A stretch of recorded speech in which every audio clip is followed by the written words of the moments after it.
Welcome to Sunday afternoon, and this is From the Bomb Shelter with Keith and special guest Jillian Ratliff is here with us from the West Coast. All right. Hello. Hello.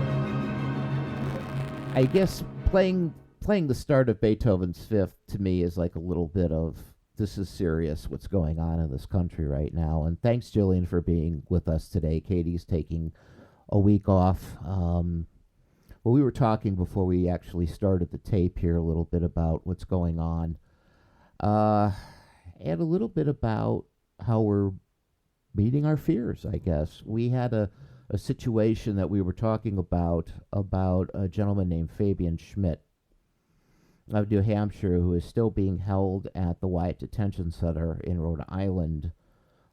He's a German but has been living in the U.S. since his teens, has a green card that was reissued in 2023. He has a misdemeanor marijuana possession charge that he had no problem leaving and coming back into the country with. But this time when he came back, Logan Airport in Boston, immigration authorities arrested him. And then, from what we are understanding and from what his mother has been telling Newsweek, he was tortured, stripped naked, so bad that he collapsed and had to be taken to the hospital. He's still under lock and key right now. And we also know about the other case that started it all, Mahmoud Khalil, who is from Columbia University, an Egyptian who was speaking out for Palestinians at Columbia. And there seems to be an awful lot of this. We were talking about there was a British tourist who was taken. There was also a lady who was nabbed at Tijuana, who is a tattoo artist, who was also taken into custody. I mentioned the British tourist as well. Jillian, what's going on here in our country? Um, Fascism is what's going on. It's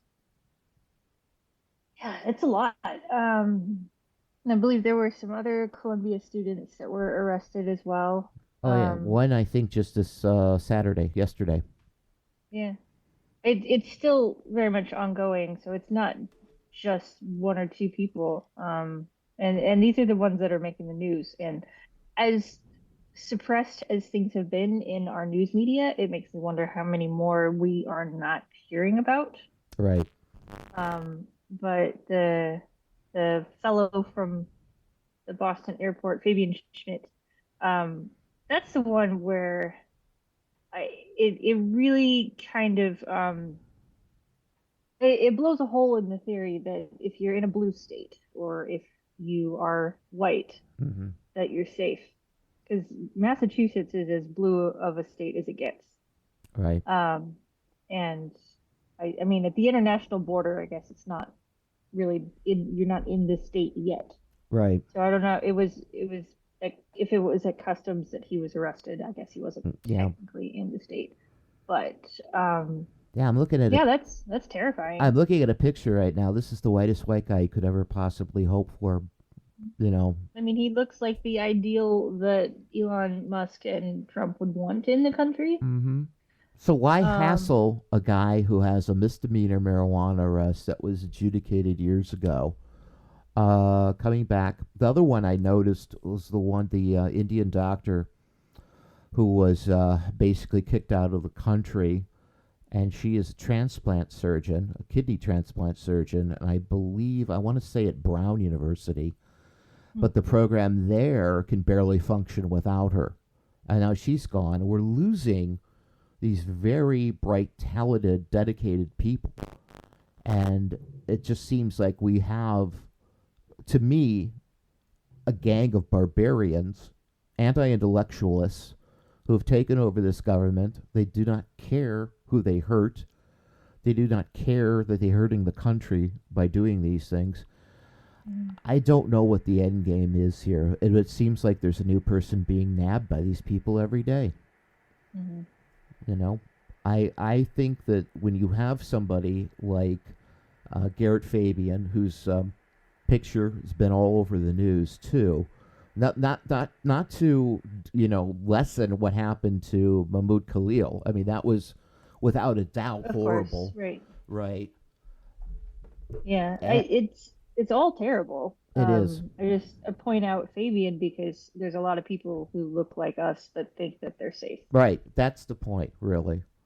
You Yeah. know, I am. Um, My wife and I are going to take a cruise to Alaska in first week of September, right? And the cruise is going out of Vancouver. hmm, And we started paying for this way long time ago, way before the election. And now we're looking at the possibility of maybe the whole thing being shut down because apparently there's a U.S. congressman from Alaska who's upset that the Canadians are charging people traveling through British Columbia, truckers, and so he wants to shut down the ships, the tourist ships, the cruise ships, um, or make them go to American ports. And hmm. this is some of the things that we're heading toward in this country that I just cannot believe. And now we're looking at, the Canadians are really upset with us, not without reason, of course. Right. I'm telling my wife, I said, can we get our flights? we're flying, we're coming home flying from Vancouver to Toronto. And I said, it's going to be really uncomfortable. I feel like I'm an American in Canada. I have to constantly be being apologetic. Hmm. But, you Well, I know, mean, the Canadians have been saying sorry to us for everything, for a long time. I think it is our turn. yeah. You say, Because they just habitually say sorry. you say sorry like a Canadian. You No, say I 30. did that on purpose. You just, oh, I see. Okay. But I do live very close to the border and I have Mm, Canadian friends, so yeah. sometimes it comes out or out. No, I can't. I didn't do it right, but every once in a while, the Vancouver accent is very similar to my accent. It just little tweaks like sorry and Mm, out or oot. out Oot. out. It's not It, quite oot get either. it out But and anyway, about. it doesn't. I don't usually do it on purpose We're like trying to that find the because humor here, folks, but it's rough. yeah, But I but bring that up because I think there's a lot of people who are afraid to travel now mhm, to America, and there's a number of green card holders who are afraid to leave America and come back. yeah. And I'm wondering what you think of in terms of this being the actual long range plan to basically, and I don't want to seem melodramatic here, but basically trap us all in the country. Hmm. Well, especially if they keep picking a fight with Canada, Mm-hmm. or I've also seen some things in the news about not allowing travel from certain countries. What was that that I 43 saw? countries are going to be on some kind of travel ban in the upcoming weeks. I saw it in the New York Yeah. Times. Some of these countries just doesn't make any sense. Bhutan, Bhutan, which is a little Mm. hermetic kingdom, I think in the Himalayas, is going to be banned. These people haven't hurt anybody in centuries and centuries, and it just doesn't make any sense to me. Yeah. Russia is on that list, strangely enough. I have no idea why. You would think they would want Russians to come here now that we're so Hmm. allied with them. But I think there's just a general creeping sense of terror Yeah. among Well, people. my fear there is that some countries are going to start to retaliate, and we really won't be able to leave. Hmm. I mean, I don't. Um, I'm reticent about going to Canada, and not because I'm afraid of the Canadian government, but I just feel terrible about what my country is doing to Canada, and I would well, feel I the think same if way you're going. going, you're supporting their economy by going. Oh, I, So I do plan so on that's spending money there. I mean, even if it's buying a couple of tchotchkes in Vancouver. I just we're taking Holland America, which is not it's headquartered in the U.S., but it's not necessarily a U.S. Line. And we're looking at my. I mean, I told my wife, I said this is probably the last vacation that I can see for a long, long time. Certainly, the last one will leave the United States, but I think shutting down tourism to me, this is killing our culture. This is killing the way we interact with the rest of the world. I just I don't know what to say. I I don't. suspect there will be a lot of countries that boycott the Olympics and the FIFA World Cup, um, which I was looking forward to. Like Seattle's one of the cities that's hosting the World Cup. Mm-hmm. Uh, I very much want to go to a match or two if I can afford it. But Mm-hmm. What year um, was that supposed to be? I think next It's next year year. is it 2027? Let me Google this. I'm not totally sure. Mm-hmm. Uh, World Cup. I want to I say yeah. I think it's next year. being German, I always reflectively support Germany. See, I'm a Spain girl myself. Okay. Yep. So June to July 2026. Mm-hmm. In And Seattle, it's Seattle is one of the host one of cities, the host and cities. Okay. uh, Yeah, yeah. that's going to be tricky. That's going to be really tricky. Mhm. And the Olympics is always on. The Olympics is always on a presidential election year, and that's going to be the next Olympics is where? Is it in L.A. or? That's a good question. That sounds right. Yeah, I think it. Hold on. Yeah, Jillian is definitely the maestro of the internet. Let's see. It is also the Winter Olympics Mm-hmm. are in 2026. In wait, that's in Milan. So we're probably talking about the 2028 Yeah, Olympics. it's always on a presidential Um, election year. yeah. So that is in LA. It's in L.A. Um, That's going to be fun. yeah. I mean, Well, hopefully the city doesn't catch on fire again in the right, summer. right, Um, just everything is not good. That's really in-depth commentary from Jillian. Everything is not good. Um, things generally suck. yeah, it's hard to find the words really to capture how scary this is. But like, I was also planning on leaving for a vacation in Scotland this year. Really. I haven't purchased my airplane tickets yet, but I think Mm-hmm. I'm going to fly in and out of Vancouver because I don't want to fly over U.S. airspace. Mm-hmm. I like with them gutting the FAA and planes falling out of the sky. I'm not super excited to fly in and out of here. But what concerns me is trying to come back into the country, Right. and I may not at that point. My lease is up in July. I'm considering just putting stuff in storage and leaving.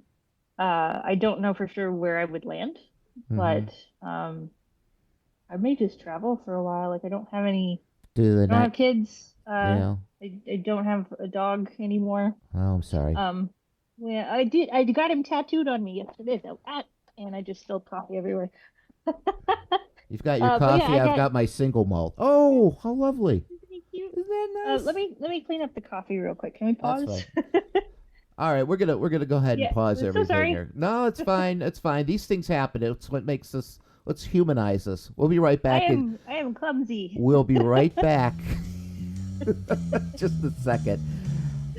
All right. Yeah.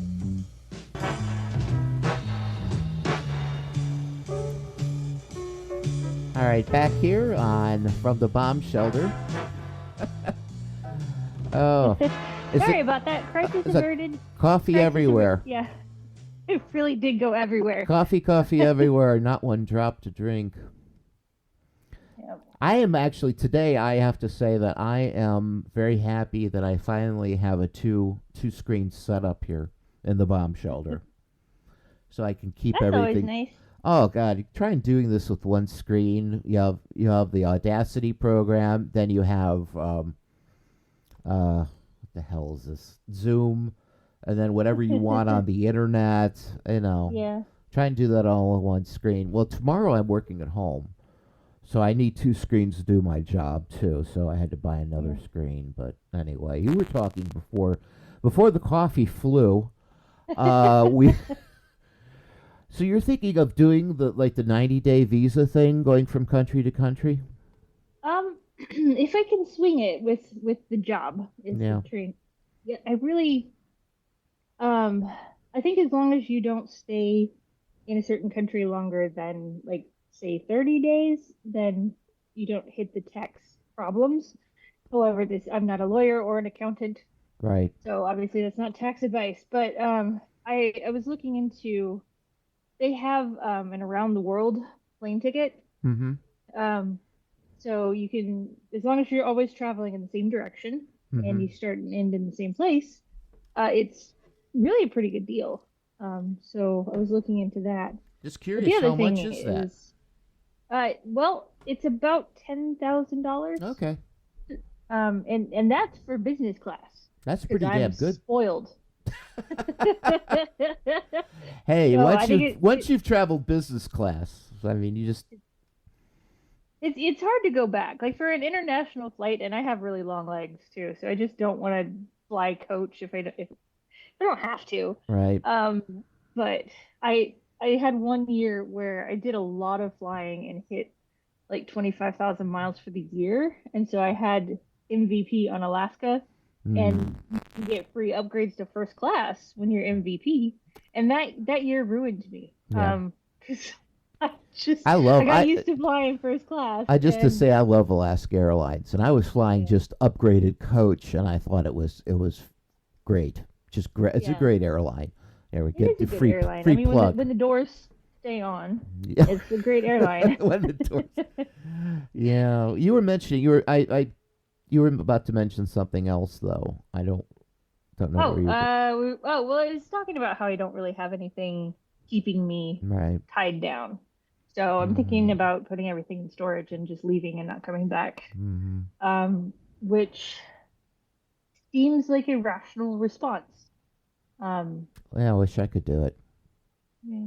I am It's really it's not it's not easy, and no. I I really would like to eventually land in Spain Mm-hmm. permanently, like, and that's been my plan for years, like at Mm-hmm. least a decade. Um, but immigration is tricky, Right. and Well, a lot of it's definitely Americans have gone to yeah. Spain. A lot of them have gone to Portugal as well. Mhm. Yeah, my Uh, Portuguese sucks though. It's well, not as good as my Spanish. People think Spanish and Portuguese are the same, but they really aren't. They aren't. If you know one, you can kind of understand the other, but there are definite differences. People don't understand in Brazil. They don't speak Spanish. They speak Portuguese. Mhm. But then that's an American thing, not understanding what other countries speak most of the time. But yeah, do you have like a deadline where you're going to make this decision, or are you just playing it by ear? Well, yeah, actually, that's a good question. I would like to be there by the time I'm 45, Mm-hmm. because retirement age in Spain is 60, and you have to pay into their Social Security for 15 years. So that's the deadline. Seems fair. Uh, yeah, but that's coming up sooner than I would like to admit. Well, I would also look, you're a baby at 45 compared to me. I'm 62. I mean, Jesus. I may have the emotional maturity of a 13-year-old, but other than that, um, one of the things that we had on the docket here is a San Francisco Chronicle article about Trump preparing to evoke the Insurrection Act. One of his first round of executive orders, when tasking the Secretaries of the Department of Defense and Department of Homeland Security to submit a joint report within 90 days recommending whether to invoke the Insurrection Act. Now, I think a lot of people don't that just kind of flew under the radar, but the Mhm. 90 days expires on April 20th, which strangely enough is Hitler's birthday. Uh, and there was a lot of speculation in this article, and I'll read the quote. Is it a coincidence that the president would just happen to set the world's richest man, Elon Musk, loose inside all the government's computers, allowing his biggest campaign donor, the owner of the world's largest artificial intelligence companies, access to everything the government knows about you? At the same moment, he could be preparing to invoke martial law. Mm. That's enough to make a person leave the country, just Yeah. on its own. Um, Because I mean, they really do already know everything there is to know about us. So, um, There's knowing, I guess, when I'm looking at it, it's like, yeah, and then there's what you do with that information when you want to clamp down on people. I would assume the most evil possible thing I would from too. this administration, At this like point, your worst nightmares, and then add a little bit to it. And the most evil possible thing I can think of is to round up all the people who have spoken out against him. hmm that's a lot of people. That's It's really you. more That's than half the me. That country. yeah, more than half the country. I Hmm. think I think that they're going. I think they're what they're doing is they're doing from a certain fascist playbook where, for instance, Trump invoked the Alien Enemies Act of 1798 a couple days ago. A judge put a stop on that order and said if you're in the process of expelling any Venezuelans, you have to stop, turn the plane around. But they didn't. The plane landed in El Salvador with about 150 members, supposedly of the Trendo Agua. I'm probably saying that wrong. Criminal gang that are now in El Salvador, and now the president of El Salvador and Marco Rubio are exchanging pleasantries over the whole thing and laughing up their sleeve. But you start with criminals and then gradually expand the scope to other people until basically it becomes everyone. And I know that's a slippery slope argument, but they seem to be going down that slippery slope pretty quickly. Yeah. Well, and it's also very scary that they're talking about imprisoning people in El Salvador instead of just like deporting them They back to their deported home them. country. They deported these supposed gang members, and for all we know, they probably are. Deported them to El Salvador. They were immediately put into an El Salvadorian jail, the notorious one where they basically stack people on top of each other. If you've ever seen pictures of this particular prison, it is like something out of a nightmare. Right. Yeah. Well, I don't know that I would necessarily agree that they're definitely gang members. Like we know that there was someone who applied for asylum the day before inauguration legally, Mm-hmm. and they were held in a detention center because they had applied for asylum, and then the Trump administration sent him to Guantanamo, Right. and his family hasn't heard from him since. And this was somebody entering the country legally, Right. applying for asylum. Yeah, I So don't know about these people. they accused him of being Mm-hmm. in the gang because of a Ah, tattoo. okay. Um, I see. and there's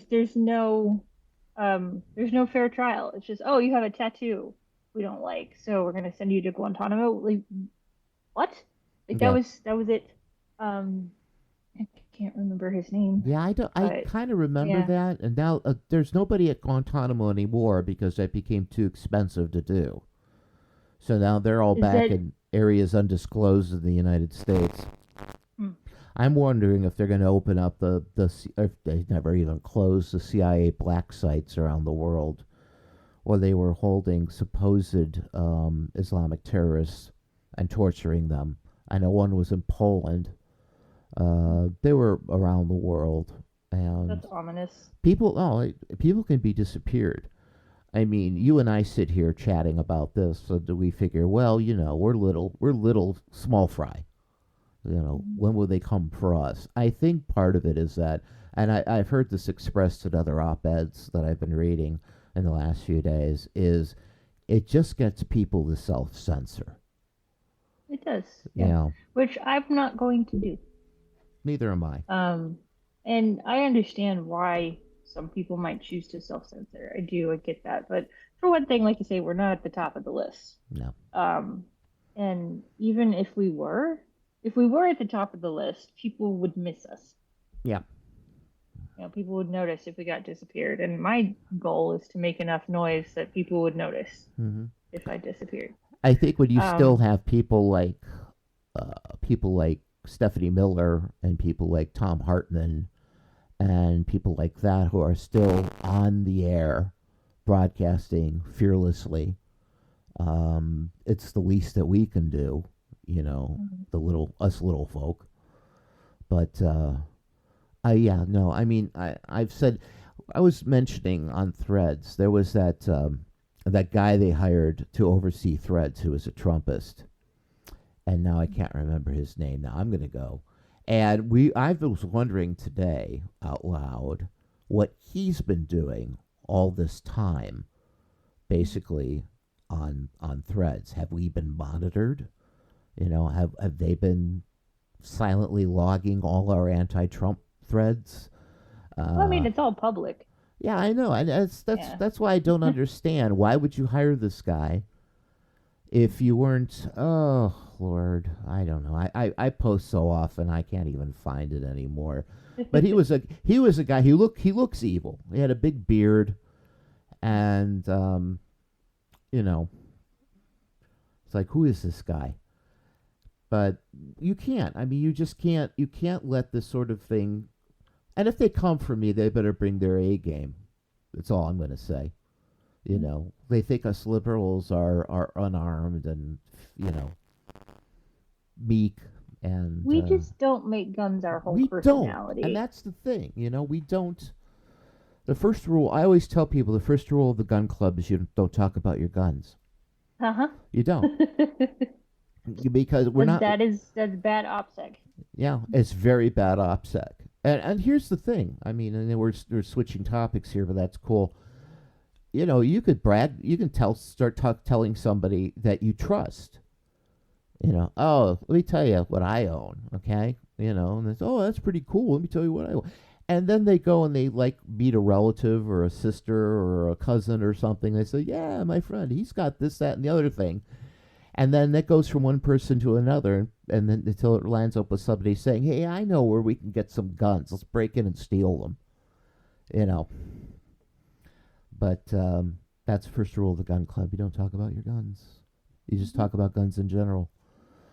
But they're amazing a number of liberals and right, left to center people that are gun owners, and you ignore that at your peril. I'm not threatening anybody, and I don't make threats. It's just not a good but if somebody's kicking down the door of my house, I'm not going to just raise my hands and beg for mercy. Right. But I think that's where a lot of people are now. One thing I was going Well, to ask you: you're in the Seattle area, right? Has there been any protests in general in Seattle that have gone over like maybe the 2,000 people attendance mark that you know of? I don't know attendance levels. There have been some pretty decent sized protests. So that at the in downtown Seattle, I think at the Federal Building, Mm-hmm. on the 51 days, I think people kind of gather there. Mm-hmm. Pretty decent sized protests at the Tesla dealerships. Um, there's there was a pretty big one on Capitol Hill Mm-hmm. I remember maybe you a week mentioning ago. that. I don't know. Time is funny. I can't really remember when exactly it was, Yeah, but the time is ones that are bleeding. on Seattle's Mm-hmm. Capitol Hill As we were tend to us be in. talking about online, I guess in Serbia they put 1 million people in the streets in the same place, and it's like, could you do that in this country? And I'm thinking only in places like New York and Chicago and L.A. Really, maybe The Houston. bigger cities, yeah. Yeah, But I those think a lot cities. of people are scared. They are scared, Um, and my point in there is, I'm sure Serbian police are pretty ferocious too. But those people came out, and I understand where Americans are coming from. I mean, we're used to being comfortable, myself included. I'm not going to lie. I don't want to yeah. go out and fight cops. Um, but I think it. Well, don't fight cops, but they fight us. Well, I yeah. I mean, remember that's what I'm saying. 2020. If they, I'm not just going to sit and But anyway, I know Yeah. people are afraid. I saw in Belgrade they were having a large demonstration where the police used one of those low frequency sound weapons. What I, does that do? yeah, it's an LRAD. Don't ask me what that stands for, but what it does, it sends a low frequency, high amplitude sound waves at people, and literally it make you shit your pants, drop to your knees in a good deal of pain. And what it showed is a bunch of people in the street, and they engaged this weapon, and everybody just sort of fled immediately to the sides of the streets where the buildings were. It was one of the most horrible things I've ever seen in my life. And I know that the technology was developed in the United States. Of course. And, yeah, of course. Yeah. Yeah, and I didn't know if you had heard of that, but I think that's one of the things people are fearing because we had the protest here in Pittsburgh several years ago, and the police were using those kind of weapons here, audio sound wave weapons on the crowds here, and it was sort of like an experiment to see how they would work. I'm trying to remember what the deal Awful. was. It is. It's really barbaric. But I don't know what to The tell police are people. very militarized. Like Hmm. in Seattle, they were definitely it was definitely the cops picking a fight with protesters. Hmm. They were they were peaceful, and then the cops just kind of showed up and started tear gassing everybody, and the flashbangs, and I think um there was a woman who was hit in the chest, dead center, with either like a smoke grenade or a flashbang or something, but they launched it at her chest and her Hmm. heart stopped. Right. They got her to the hospital and I think she was okay, but they're not even using the less deadly weapons in a less deadly way. Yeah. And that was air quotes, by the way, for the people listening. That's my air quotey fingers. Um, but yeah, it's a valid fear. There are a lot of really valid fears right now. But I like to. I'm constantly asking myself the question that if everybody did the thing that I'm doing, would the world be a better place? Hmm. And if everybody stays silent, would the world be a better place? No. If everybody spoke out, would the world be a better place? Yes, I think so. Hmm. And that's how I measure the morality of my own actions. It's just kind of a thought exercise. For instance, it's why I still wear a mask. If everybody weared a mask, or if everybody weared a mask, I didn't get to finish my cup of coffee. If everybody wore a mask, would the world be a better place? Yeah, I think it would. Like Hmm. communicable diseases would not be as bad as they are right now. So I still do it because if everybody did, it, yeah. So I don't know. It's just what I like to ask myself, and that's kind of why I can't stay silent because everybody has a tendency to lean into the bystander effect of like, well, I don't need to do something. Somebody else is going to do it. Hmm. And I see that a lot on threads and other social media, but especially threads.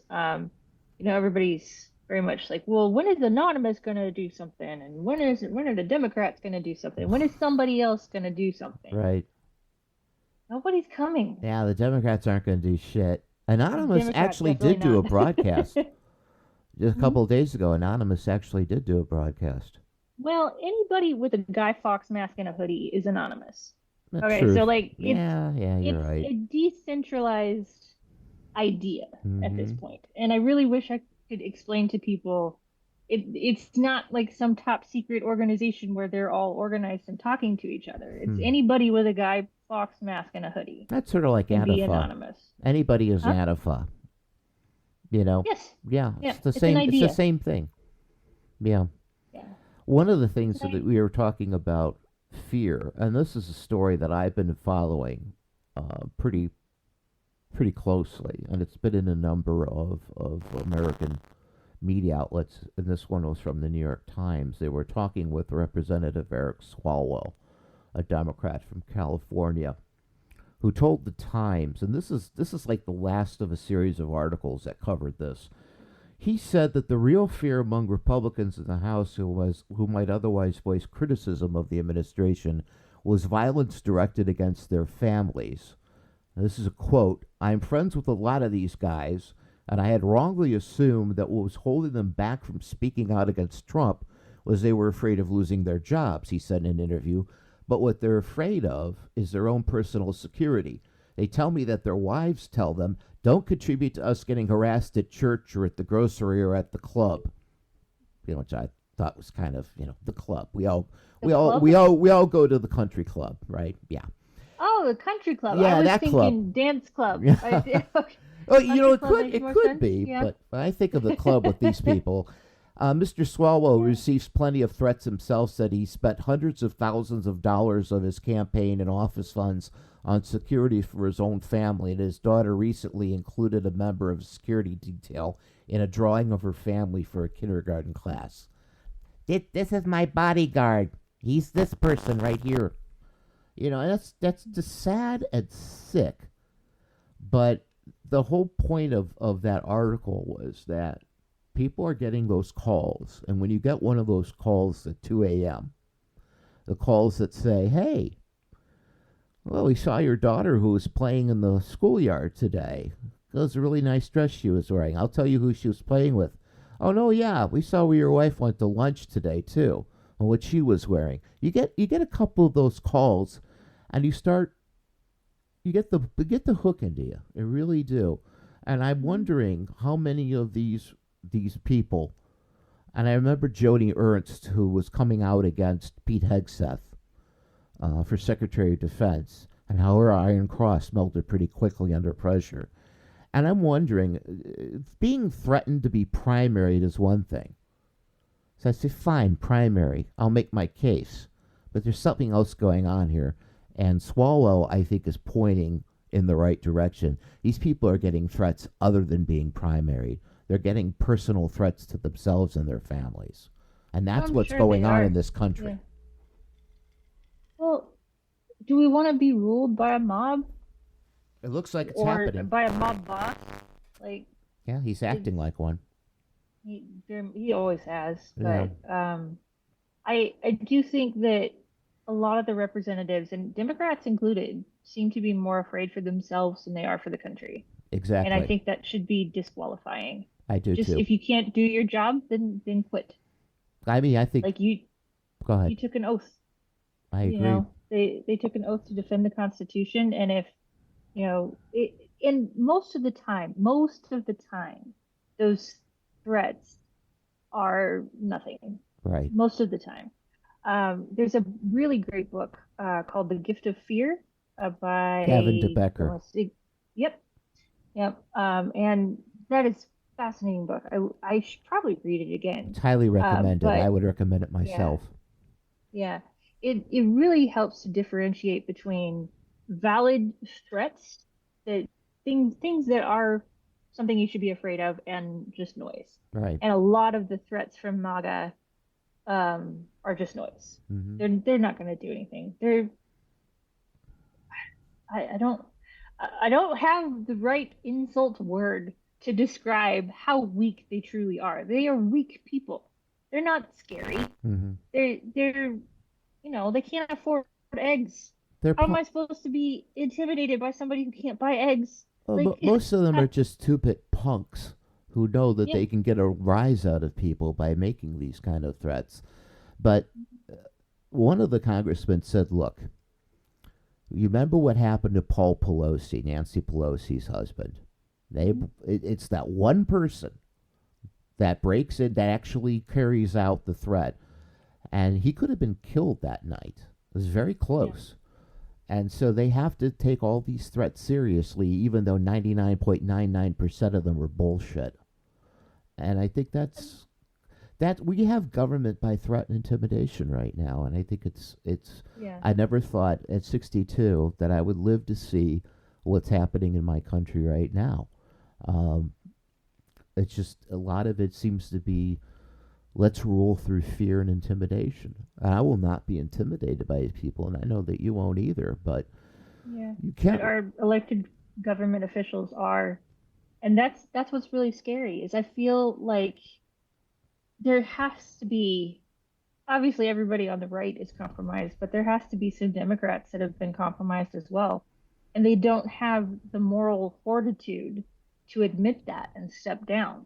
No, I That's what's really scary. I've been making the point that Chuck Schumer likes being minority leader more than he loves his country, frankly. Yeah.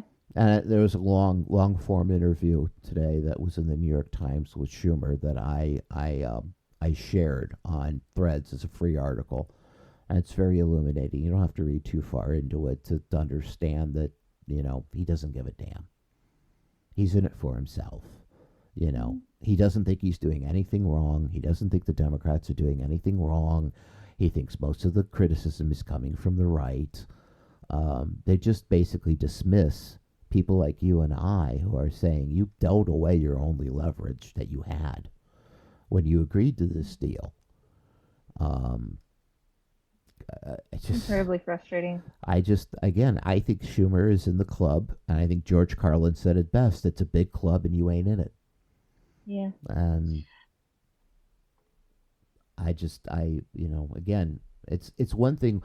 It's nice to be able to get this out, but you wonder where this is going. And I just think that eventually we are going to get to a point where Trump he doesn't need a reason. He's going to invoke the Insurrection Act at some point. And I think people need to be ready. I think people need to be Yeah. ready for it. I think we need to take to the streets regardless. Um, Hmm. you I know, agree. I think Especially while we still can. make We may reach them. a point where it isn't safe anymore. It But may right not now, be, protests are peaceful. you know, Uh, yeah. and what they're I worried think, about. Go ahead. I'm sorry. oh, I do think that protesting is an important layer. It's not going to get the job done by itself, but um, I mean, I wrote up some tips for operational security for protesters, and basically the summary is like leave your phone at home, Mm-hmm. use cash if you're near the protest, so that you have plausible deniability, because clearly they're going back in time. Mm-hmm. So, because Mahmoud Khalil was arrested for something that happened before Trump even took office. Right. So plausible deniability, wear a mask, that which also helps prevent the spread of communicable diseases, Mm-hmm. and hides your identity. But Yeah. basically, just leave your phone at home You can and find all get these out there and tips. protest. You can find all of Mhm. Jillian's tips and more at JillianRatliff.com. Yep, Yeah. there's a lot there. That's just my link tree, which leads you to lots of other things. But sorry, what were you gonna say? No, I thought, because we've been talking about fear, and I was going to take a break and come back and sort of drop the news and talk about. Jillian does a lot of things, folks. And if you go to her website on JillianRatliff.com, you will find her writings, and you will find her advice, and you will also find her artwork, because she's also a comedian. She's also a cartoonist. And I'd like to talk to her about what she draws, because it's based on fear, and it's based on her fears. And why don't we take a break, and we'll come back and we'll talk a little bit about her comic. All right? Give us a second. We'll be right back. This is From the Bomb Shelter with Keith and Jillian today.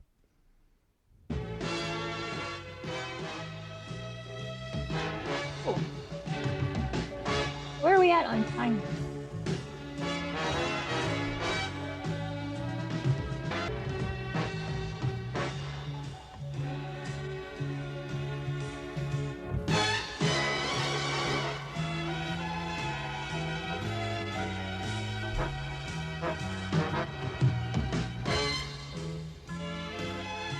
All right, back here on From the Bomb Shelter. This is Keith, and we're with Jillian Ratliff today. Katie's taking some time off.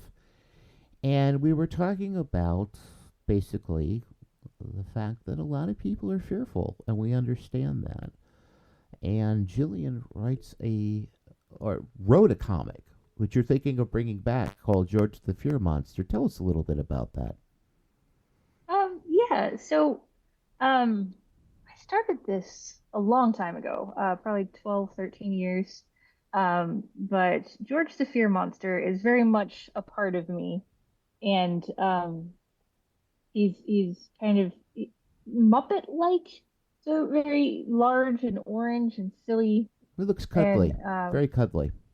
very cuddly fear monster. So I think having the visual really helps of basically an orange cookie monster with big floppy ears. Mm-hmm. Um, but but yeah, so that's George. And George came out of a time in my life where I was very much afraid for my life. I had a stalker Oh. who uh, worked with me actually. Ooh, Um, it's very, very, and he would make comments about, how he knew how to pick locks and knew where I lived, and yikes. yeah. So it was a time in my life when I was very much afraid for my safety, Hmm. and that was where George came out of. My fear was so overwhelming that I had to give myself a second personality. It was very much on purpose. Hmm. It's like an on purpose second personality. So I don't think I qualify for dissociative identity disorder because it's not dissociative either. It's like I have conversations with George. I have journals full of conversations with George Hmm. where I just let him talk. Right. And it's like, okay, dude, what are you afraid of? And sometimes something funny will come out of those conversations, and then that becomes a comic, or became. It's, I would actually love to bring it back though. So if people want to, go sign up for the email list or whatever, I think I have one person that has opted into George the Fear Monster. But if people would like that, then that would be amazing. Mm. But You can find this uh, at fearmonstercomics.com. It has its own uh-huh. website. It's Yeah. full color. And Yes. yeah, George does a lot of things, I guess, that were pertinent to you at that time. Uh, Mhm. And still is very much appropriately. George is still very much a part of me and has some things to say now that I haven't found the funny in it yet, yeah. but it does help me to be able to externalize the fear and have a conversation with it. And Hmm. that's probably why I seem so fearless to some people. Like, of course I'm going to keep speaking out. It's because me and George have talked about this already, Right. and we have a contingency plan. Um, but it's really funny to me. My friends and family will recognize when George is speaking out of my mouth, Really. and some of them will be like, "Well, hi, George," and I really appreciate that when Mm. somebody points out to me like, "Oh, that's George speaking," and not me, really. It's the You fear know? talking. Yeah. I mean, really. I mean, I've heard that too. It's like when Mhm. people say, "Well, that's your fear talking." Don't let your fear talk for you. But Yeah. sometimes, and you mentioned Gavin de Becker's book, and Mhm. I think that fear actually can protect us, can help us, but also tells us a lot about ourselves and what we value, and what how we react to everyday situations. But I thought it was worth talking about because I think this comic, I really think you should bring it back, and I know it's really hard to try and find the funny in what's going on now. And we had Yeah. talked about, like, how did people keep their sense of humor under, like, Soviet communism in Eastern Europe when they were living Mhm. under this oppressive totalitarian system in, like, Poland and Czechoslovakia. How did people keep their sanity, their sense of humor, their will to live, really? I'm not trying to be, again, melodramatic, but I think we're getting to the point where we need to keep about, people talk about self care. I'm sure you probably have a self care regimen now. I know I do. It's called Scotch. Um, Regiment's a bit of a strong word, really. mm, I don't know if that's it, it's not a routine by any it's a means, routine. but Okay. Yeah. yeah. But But to recover and be able to get up every day and face this insanity that's going on. But I don't know. I mean, what do you see coming right now? What's if you could say what your biggest fear is, what would you say it is? for me personally, I have two answers probably. So at a Okay. personal level and for the country. For me personally, my biggest fear is um, that my family puts me in one of those camps for neurodivergent people. Hmm. Um, and honestly, they are Fox News viewers. They would probably truly believe they were doing the right thing for me. Yeah. That terrifies me. Um, but Got to be my in other Robert biggest fear Kennedy's is camps, is what you're talking right. about. Yeah. Yeah, the Okay. RFK Jr. camps. Um, but I think I fear more not doing everything that I can. Mm-hmm. Um, and everything that I can doesn't feel like very much, but there's a certain amount of sanity that I get from taking what action I know to take, you know? Yeah. So it's grounding, but I think I definitely fear being sent to one of the camps not having done everything that I Mm. could do. Mm. Um, the country, though, my biggest fear is happening. It's that we're turning into the historical parallels between us and Nazi Germany are so uncanny that I I believe in reincarnation Mm-hmm. personally, because it's comforting usually. But Trump was born a year after Hitler took the coward's way out. Right. I think it's the same person. I truly do. I've been saying this for years. Like, there's so many similarities, and he came back as a like we see him as not an attractive person, but blonde hair, blue eyes, like the whole I mean, he was that's once. huh? He was kind of once in his younger pictures. Ugh. Yeah, I Maybe it's just know. because we know who he is. It's Yeah, just like I think so, but I mean, he's not the kind of guy you would have been repulsed by in his youth. Not really. I mean, until he opened his mouth. But but that's an yeah, interesting thought. Could was Hitler reincarnated as Donald Trump? Um, but the similarities are you know uncanny. what I find the similarity between Nazi Germany and contemporary America is the way that the people in Trump's court talk about him, the way that his press secretary worships him, the way that other members of the Trump court talk about him. They heap praise on him. Some people said, well, it's more North Korean than Nazi Germany, but I'm hearing the same type of slavish praise, just obsequiousness that you would hear, you know. It's just, it's uncanny now that this sort of, I don't know what you would call it, fascist speak or de Fuhrer speak that you're hearing Mhm. from the PR people close to Trump and from his closest people, to me sounds right out of that. My greatest fear, too, I think, when I'm seeing what's happening to the universities, is we will end up with our universities self censoring themselves and no longer have freedom of inquiry. I mean, I grew up in a library. Librarians were my friends, and there are no bullies in a library. So I found libraries. I mean, I would spend my summers basically shuttling from my bedroom to the library, pick up another stack of books, devour them, go back, pick up another stack of books, devour them.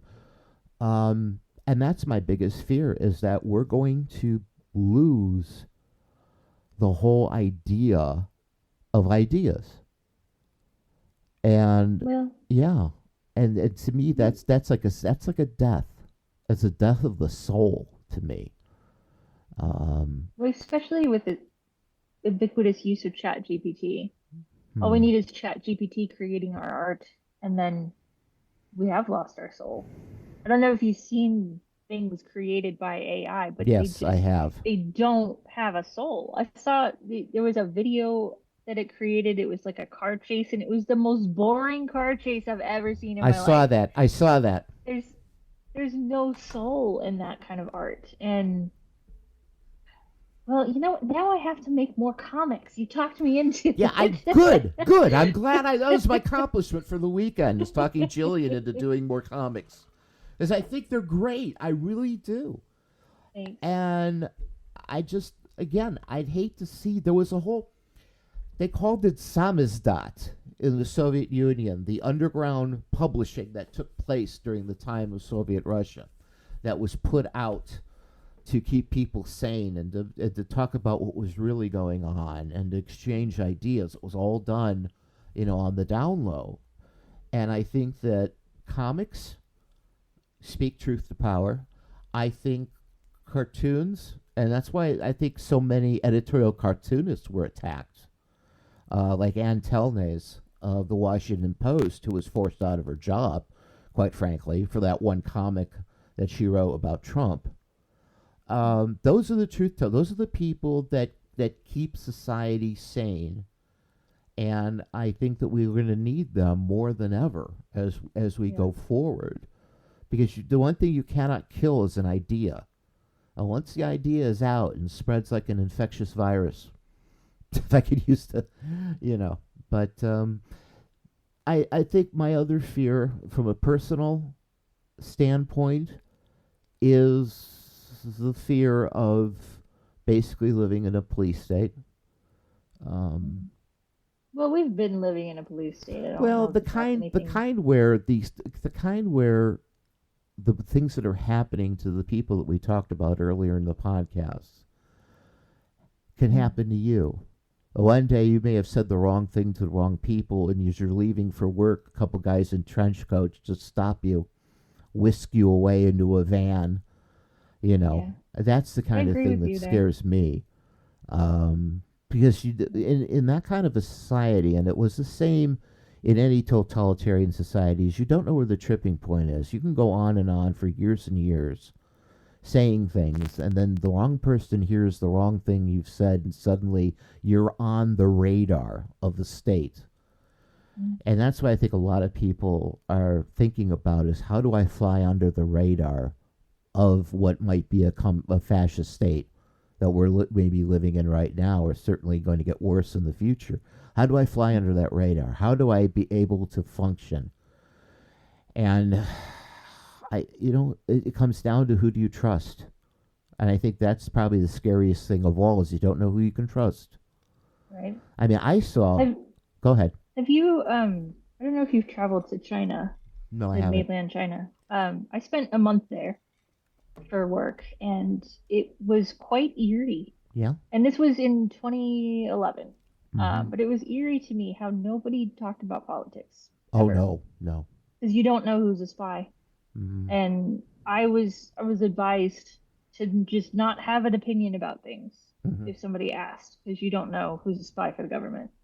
And it was eerie, it was creepy. Well, it's like in East Um, Germany where like one out of every eight people were Stasi. Yeah. What was a little bit? yeah. What more was? Talk a little bit more about China because that interests me.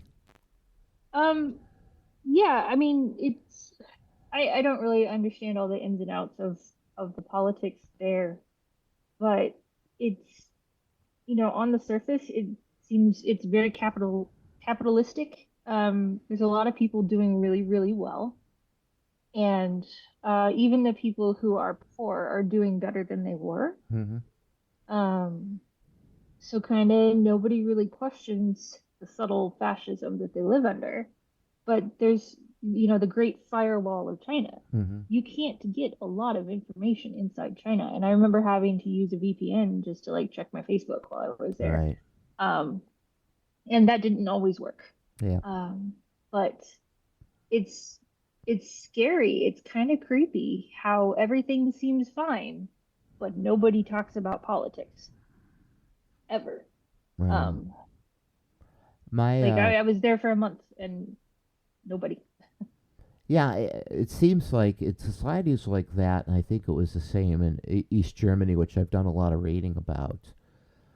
The state's apparatus is sort of like the background hum of your life when you live in states like that.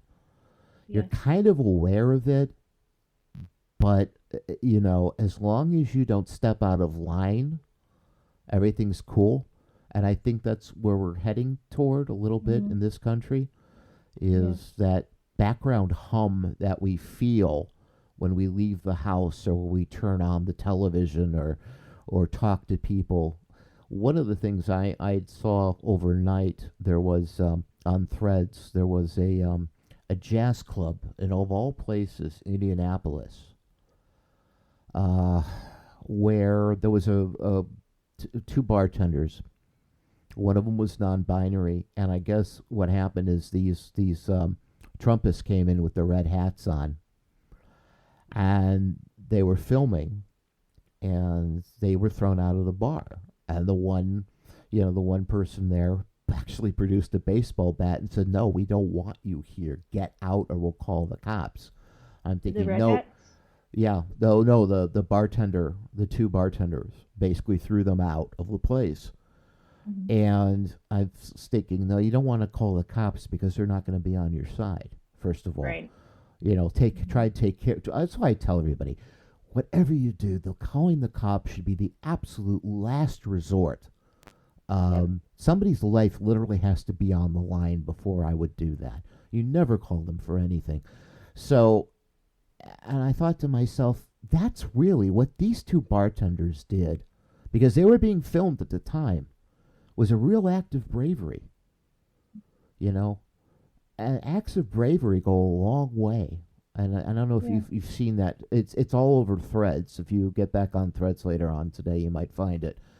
But I really slept in a lot you and then did hopped though. on the podcast with you, so I'll check it out.